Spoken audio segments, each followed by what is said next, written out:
صاحب شب برات کا روزہ رکھنا کیسا ہے؟ مولوی صاحب شب برات کی رات میں عبادت کرنا کیسا ہے؟ یاد رکھیے اسلام میں شب برات کے نام سے کوئی رات نہیں ہے. یہ شب برات کا تصور یہ شیعوں کے یہاں سے آیا ہے. اسلام میں شب برات نام کی کوئی چیز ہی نہیں ہے. یہ شیعوں کا عقیدہ ہے. ان کے 12ویں امام کی پیدائش ان کا کہنا ہے 15 شعبان کو ہوئی ہے اور اسی جشن کو انہوں نے شب برات کا نام دیا.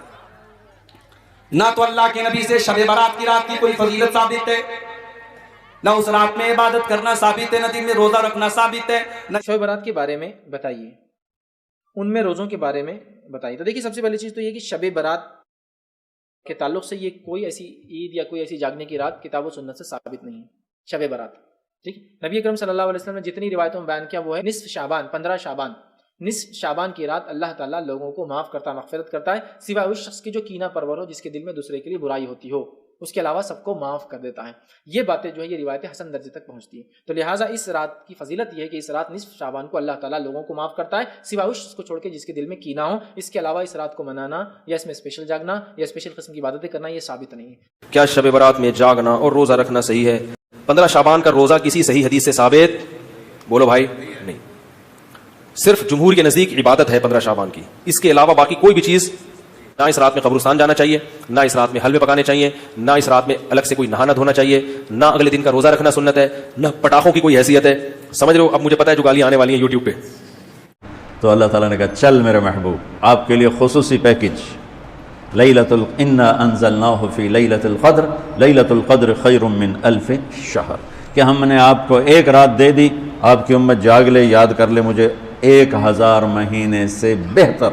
کتنا بہتر؟ ہر ایک کی بندگی کے مطابق بہتر. اسی میں سے لیلۃ نصف شعبان 15 شعبان بھی ہے. اور اس رات کو میرے نبی کی صبح کو روزہ رکھتے تھے، اور اس روزے کی فضیلت یہ ارشاد فرمائی کہ 15 شعبان کا روزہ پچھلی 15 سے اس 15 کے درمیان جتنے گناہ ہوتے ہیں سب کی معافی کروا دیتا. ایک دن کا روزہ سارے پورے سال کے گناہ معاف فرما دیتا. آج کی رات مغفرت کی رات ہے.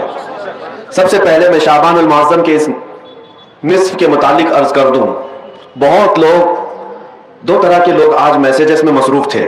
ایک معافی نامہ بھیجنے والے، یہی 2 لوگ آج کنٹینیو بزی تھے. معافی مانگنے والا طبقہ تو اچھا طبقہ تھا کہ کم از کم انہیں احساس تو ہے کہ ہمیں کسی سے معافی طلب کرنی چاہیے. اور دلیل مانگنے والے وہ ایسے کامچور ہیں کہ ان کو عبادت سے کوئی غرض نہیں. آج بھی ہم سے آتے ساتھ حیدرآباد میں سب سے پہلا سوال یہی ہوا کہ لوگ یہ پوچھتے ہیں کہ یہ کہاں سے ثابت ہے رات کو آپ جاگتے ہیں، رات کو یہ اس طرح جاگنا کیا ثابت ہے؟ پہلی بات تو یہ ہے کہ ان کی بیٹیوں کی شادی میں، منگنی میں اور مہندی میں جو جاگتے ہیں اس کا ثبوت تو لے آؤ. ڈھول بازے کرتے ہو اس کا ثبوت تو لے آؤ. تمہارے برتھ ڈے پارٹیاں تو 12 کے بعد شروع ہوتی ہیں، اس کا ثبوت تو لے آؤ. تمہارے پاس دنیاوی مشاغل کے لیے رات جاگنے میں کوئی دلیل کی ضرورت نہیں، اور ایک بندہ مومن اللہ کی یاد کے لیے رات جاگے تو یہ دلیل کس طرح سے آ رہی ہے، کس طرح کا مطالبہ ہے؟ یہ شیطان مطالبہ کرتا ہے. حقیقت تو یہ ہے، میں ان لوگوں سے کہتا ہوں جو ناچتے ہوں گاتے ہوں آج کی رات، ہمیں ان سے کوئی سروکار نہیں، لیکن آج کی رات اگر کوئی بندہ عبادت کرتا ہے تو کیا اس سے بھی آپ دلیل پوچھو گے کہ یہ کہاں سے ثابت ہے؟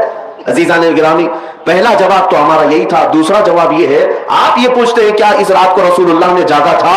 نادان تجھے پتہ نہیں، میرے رسول تو 365 راتیں جاگتے تھے. وہ تو سال بھر اپنی امت کی مغفرت کی دعا کرتے تھے. آج کی رات کی کیا خصوصیت ہے؟ اور الحمدللہ ہم اسی مسلک سے تعلق رکھتے ہیں جس کے امام نے یہ کہا تھا، اللہ کیا جہنم اب بھی نہ سرد ہوگا، رو رو کے مصطفیٰ نے دریا بہا دیے ہیں. نبی پاک صلی اللہ تعالیٰ علیہ وسلم نے جاگا کیوں نہیں؟ جاگا ہے. ماں عائشہ صدیقہ رضی اللہ تعالیٰ عنہا کی روایات میں آپ کو بتاتا ہوں. جامع ترمذی کی حدیث ہے اور مشکات المصابیح کی حدیث ہے جس میں صحیح احادیث ہے، وہ میں پہلے آپ کے سامنے عرض کر رہا ہوں. سیدہ عائشہ صدیقہ رضی اللہ تعالیٰ عنہا فرماتی ہے، ایک رات میں اپنے حجرے میں سوئی تھی، میرے آقا صلی اللہ تعالیٰ علیہ وسلم میرے حجرے میں تھے. اس دن باری میرے ساتھ حضور کی گزارنے کی تھی، لیکن آدھی رات ہوئی تو میں نے دیکھا کہ حضور حجرے میں نہیں ہے. میں گھبرا کر اٹھ بیٹھی، سوچا کہ کسی اور زوجہ کے گھر حضور تشریف لے گئے ہوں گے. تو مسجد میں جا کر دیکھی، مسجد میں نظر نہیں آیا. تو حضرت عائشہ کہتی ہیں کہ رات کی کئی پہر گزر چکے تھے، میں چلتی ہوئی باہر نکلی. یہ صحابہ یا حضور کے اہل بیت کا ایک طریقہ تھا حضور کو ڈھونڈنے کا. کسی سے پوچھتے نہیں تھے بلکہ حضور کی خوشبو سونگتے ہوئے نکلتے تھے. کیا مہکتے ہیں مہکنے والے، منہ پہ چلتے ہیں بھٹکنے والے. ان کی مہکنے دل کے غنچے کھلا دیے ہیں، جس راہ چل دیے ہیں کوچے بسا دیے ہیں۔ ماں عائشہ صدیقہ اسی خوشبو کی بدولت ڈھونڈتی ہوئی آئیں تو دیکھا نبی پاک صلی اللہ تعالیٰ علیہ وسلم آج کی رات جنت البقیع قبرستان میں تھے، مومنین کی مغفرت کی دعائیں کر رہے تھے، وہاں پر تسبیح و اذکار پڑھ رہے تھے۔ پھر تھوڑی دیر کے بعد حضرت عائشہ اپنے گھر واپس آئیں حجرے میں، تو ان کے جسم کے اندر گرمی تھی، حرکت تھی۔ حضور پاک صلی اللہ تعالیٰ علیہ وسلم واپس جب تشریف لائے پوچھا، اے عائشہ کیا بات ہے، تم گھبرائی ہوئی ہو، بے چین ہو؟ کیا تمہیں ایسا لگتا ہے کہ اللہ اس کے رسول تمہارے ساتھ کچھ غلط کریں گے، زیادتی کریں گے؟ حضرت عائشہ کہتی ہیں ہرگز نہیں یا رسول اللہ، میں نے یہ سوچا تھا کہ آپ شاید کسی اور زوجہ کے گھر گئے ہوں گے۔ نبی پاک صلی اللہ تعالیٰ علیہ وسلم حضرت عائشہ سے فرماتے ہیں اتدرین هذه اللیلہ، عائشہ آج کی رات کے بارے میں تو جانتی ہے یہ کون سی رات ہے؟ ماں عائشہ صدیقہ نے پوچھا یہ کون سی رات ہے؟ نبی پاک صلی اللہ تعالیٰ علیہ وسلم ارشاد فرماتے ہیں آج کی رات رب ذوالجلال آسمان اول پر نزول فرماتا ہے، اور ایک روایت میں یہ کہ اللہ تبارک و تعالیٰ آج لوح محفوظ پر سارے انسانوں کے رزق لکھنے کا حکم فرماتا ہے، اور جو مدبرات امر فرشتے ہیں ان کو یہ تمام معاملات سپرد کر دیے جاتے ہیں کہ آج کی رات سے لے کر اگلے سال تک کس کو کتنا رزق ملنے والا ہے، کس کو کتنے بچے ہونے والے ہیں، یا کس کی شادی ہونے والی ہے، یا کس کی موت ہونے والی ہے، یہ سب آج کی رات مدبرات امر جو فرشتے ملائکہ ہیں ان کے پاس بھیج دیا جاتا ہے۔ السلام علیکم ورحمۃ اللہ وبرکاتہ۔ دوستو اس ویڈیو کو آپ نے پورا دیکھا اور سنا۔ دوستو جیسے شب برات کا مہینہ قریب آتا ہے، شب برات کی رات آتی ہے، تو کچھ لوگوں کے ذہن میں بہت سارے سوالات پیدا ہوتے ہیں کہ شب برات منانا کیسا ہے، شب برات میں عبادت کرنا کیسا ہے، قبرستان جا کر مرحومین کے قبر پر کھڑے ہو کر فاتحہ کرنا کیسا ہے، اس طرح کے بہت سارے سوالات کچھ لوگوں کے ذہن میں آتے ہیں۔